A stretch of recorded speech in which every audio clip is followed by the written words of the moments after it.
In this video lecture, we are going to have an introductory view on power dissipation and low power design. Previously, we have focused on circuit speed when we have considered circuit performance, but speed comes at a cost, power dissipation.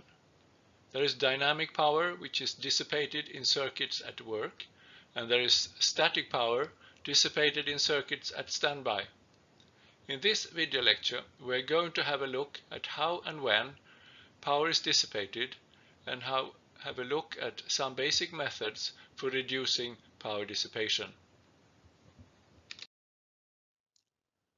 First, some definitions concerning energy and power in circuit elements. As you certainly know, power is drawn from voltage sources attached to the VDD pin of a chip in form of a current IDD. This power is dissipated in resistive elements like the MOSFETs or temporarily stored in on-chip capacitors coming from MOSFET gates or drains and from interconnect wiring. Instantaneous power as a function of time is the product of instantaneous current and voltage. Energy is the power integrated over time. The average power is the energy divided by time. And finally, energy stored in a capacitor can be obtained by integrating the instantaneous power over time t until the voltage across the capacitor has reached its final value Vc. So this is 1/2 CVc squared. Now let's have a look at the dynamic power dissipation in this inverter with a switching input voltage Vin and an output voltage Vout. So input voltage Vin, output voltage Vout. Previously, our focus was on the rise and fall delays, but now we are shifting focus to the currents flowing during switching. These currents are IDD, leaving the power supply, ISS flowing to ground, and I-load flowing to the load capacitor. Let us first consider power dissipation during a rising output when the load capacitor is being charged. Current now flows from VDD to the capacitor.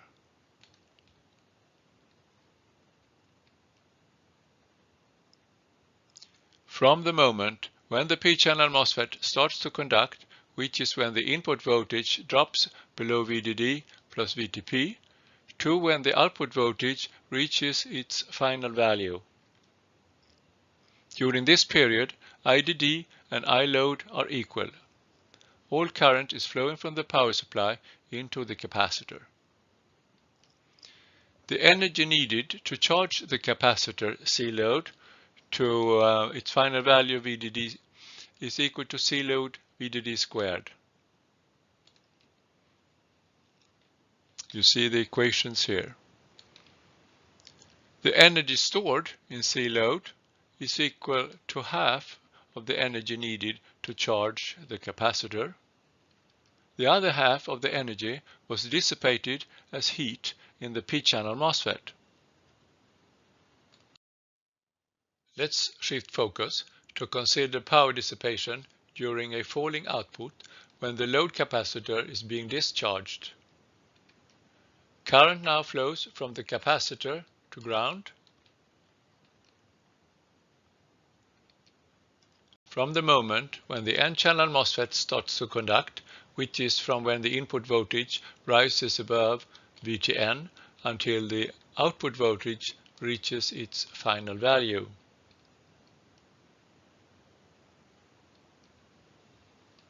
The energy stored in the load capacitor is now being dissipated as heat in the N-channel MOSFET. While the input voltage is switching between states, there is a certain time frame, TSC, during which both MOSFETs are on. This leads to a blip of what we somewhat carelessly call a short circuit current flowing from VDD to VSS. appearing both here in IDD, ISS, both for rising and falling outputs, and is marginally affecting both IDD and ISS like this. The energy lost in short circuit can be estimated from the peak short circuit current and the switching times TSC, leading to this expression, which is usually much smaller than the energy needed to load to charge the load capacitance. It's about 10% as a rule of thumb of the total dynamic energy if input and output rise and fall times are comparable, and we will generally ignore this component of the power dissipation. Dynamic power dissipation, in summary, power is drawn from the voltage source that is attached to the VDD pins of a chip. This power is dissipated in resistive elements like the MOSFETs or temporarily stored in circuit node capacitors. The average power dissipation is equal to the average energy needed during a clock cycle T. This energy is the circuit effective capacitance times VDD squared to be multiplied by the clock frequency to yield power. The effective capacitance is equal to the activity factor alpha times C load, the total circuit capacitance of the circuit, that is, the sum of all node capacitances. The activity factor is the sum of all effective node capacitances divided by the total circuit capacitance C load. For the activity factor alpha, we can say that for the clock distribution network that is charged and discharged every clock cycle, the activity factor is 1. For the input of a logic gate going high or low during a clock cycle, then alpha is equal to 1/2. Let's have a look at an example where we have a 1 billion transistor chip and we are asked to estimate the dynamic power consumption at a switching frequency of 1 GHz. So on this chip we have 50 million logic transistors with an average width of 300 nanometers and an activity factor of 10%. There are 950 million memory transistors, average width 100 nanometer and an activity factor of 2%. We assume a 1 volt 65 nanometer process and the capacitance is 1 femtofarad per micron gate capacitance and 0.8 femtofarad per micron diffusion capacitance from sources and drains. The total logic capacitance, 50 million transistors times their width times their capacitance per width, 27 nanofarads. The corresponding number for the memory, 950 million transistors, 100 nanometer width, 1.8 femtofarad per micron, 170 nanofarads. The dynamic power dissipation then is alpha logic times C logic plus alpha memory times C memory times the frequency times VDD squared, and we get 6 watts, 6.1 watts. This shows that there is a global activity factor of 6 divided by 200, 3%.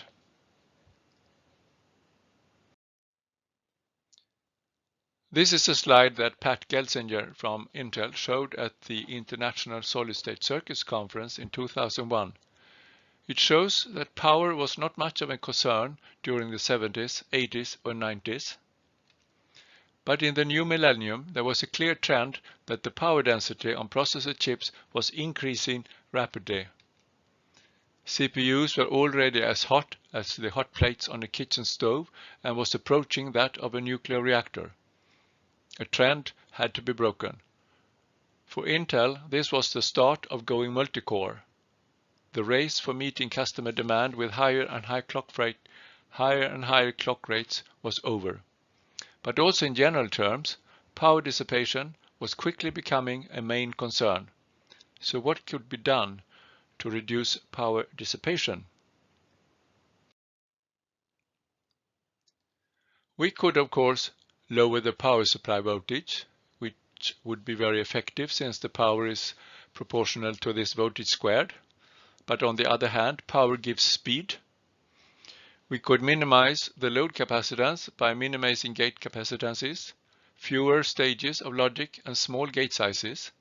We could minimize wire capacitance by having good floor planning to keep communicating blocks close to each other and careful drive of long wires using repeaters. We can also reduce the clock frequency, but again, we want speed. We can reduce the activity factor, no unnecessary switching. Clock gating. The most efficient way to reduce the switching activity is to turn off the clock to registers in unused block. This saves on the clock activity, switching activity, which is 1. It eliminates all switching activity in clock-gated blocks, but it requires some enable logic determining if a block will be used or not.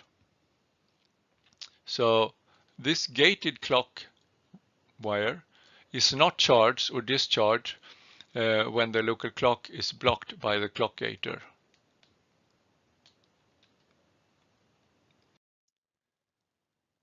We can also reduce the supply voltage. You can do that by running different blocks in a circuit at the lowest possible voltage and frequency that meets performance requirements. This is the so-called Multi-VDD technology.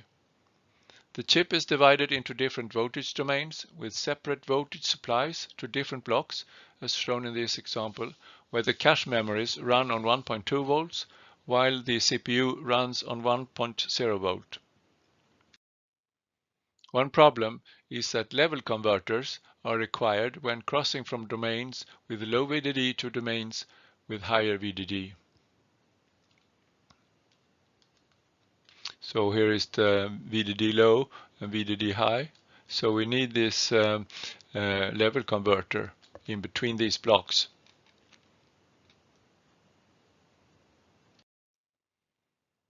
The next step is to use DVS, dynamic voltage scaling, where we adjust both VDD and frequency according to workload. This requires a DVS controller that monitors the workload and the chip temperature. This information is used to control the clock frequency and the supply voltage through a voltage regulator that supplies the correct VDD to the core logic.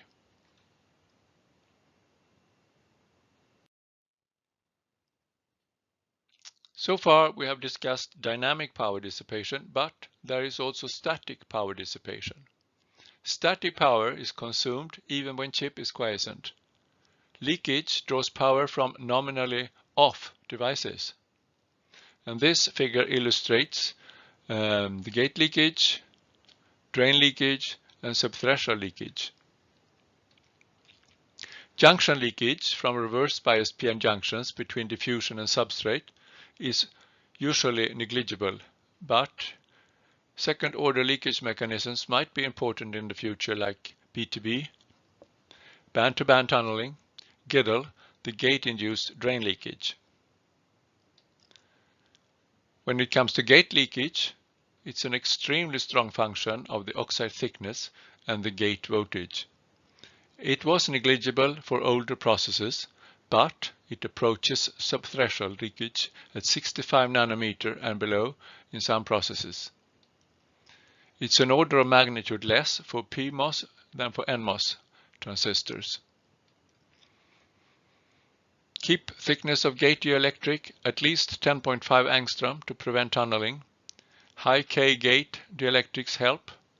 Some processes even provide multiple oxide thicknesses, like for thicker oxides for the 3.3 volt IO transistors. And you can control leakage in circuits by limiting VDD.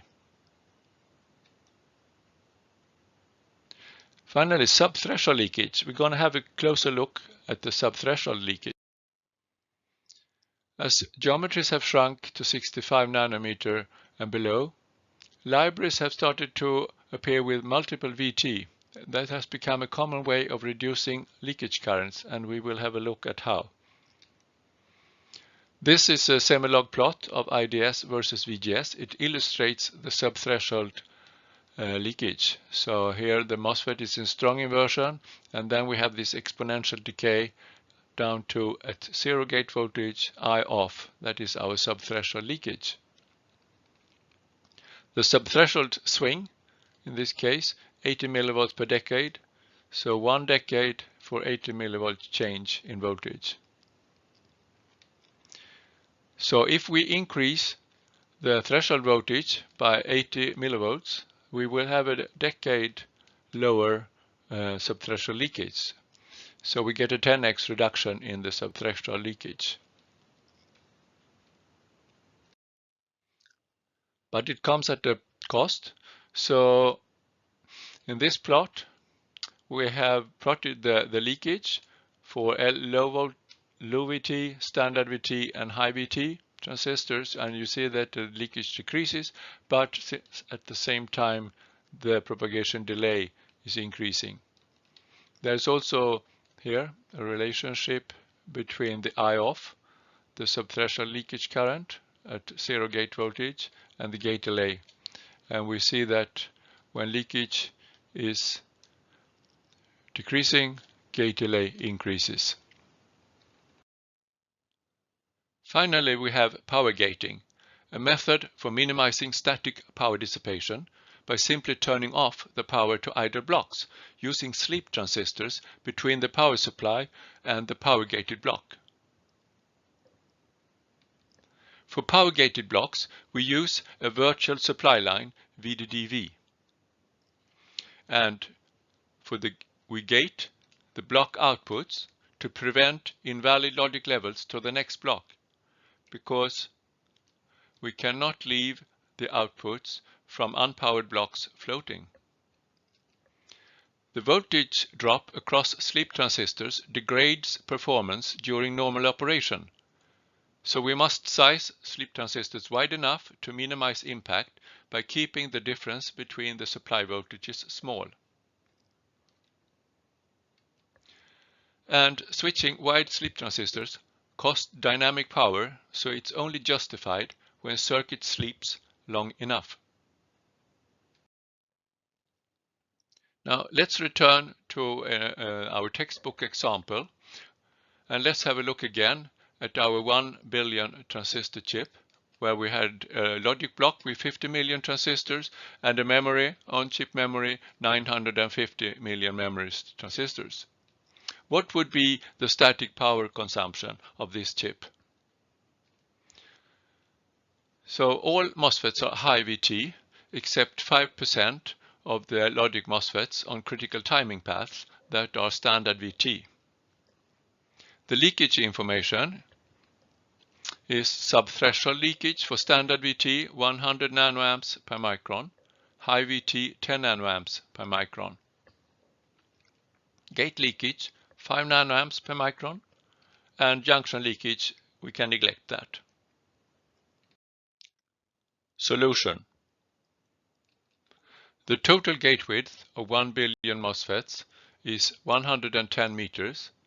Distributed, the total channel width of the 2.5 million standard VT logic MOSFETs is 75 centimeters.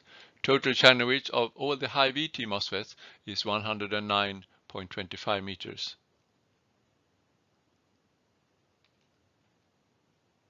Subthreshold leakage, assuming 50% are turned off. So we have the standard VT leakage and the high VT leakage. The width of the standard VT transistors times its leakage, the width of the high VT transistors times the 10 times lower leakage gives us 585 milliamps. Similarly, the gate leakage, again assuming 50% are turned off. So we take half of the total width of 110 meters times the gate leakage 5 nanoamps per micron, and we get 275 milliamps. Adding gives us a total static power dissipation This is the current multiplied by the voltage 1 volt, 860 millivolts. And its distributed logic static power is 150 milliwatts, while the total memory static power is 710 milliwatts.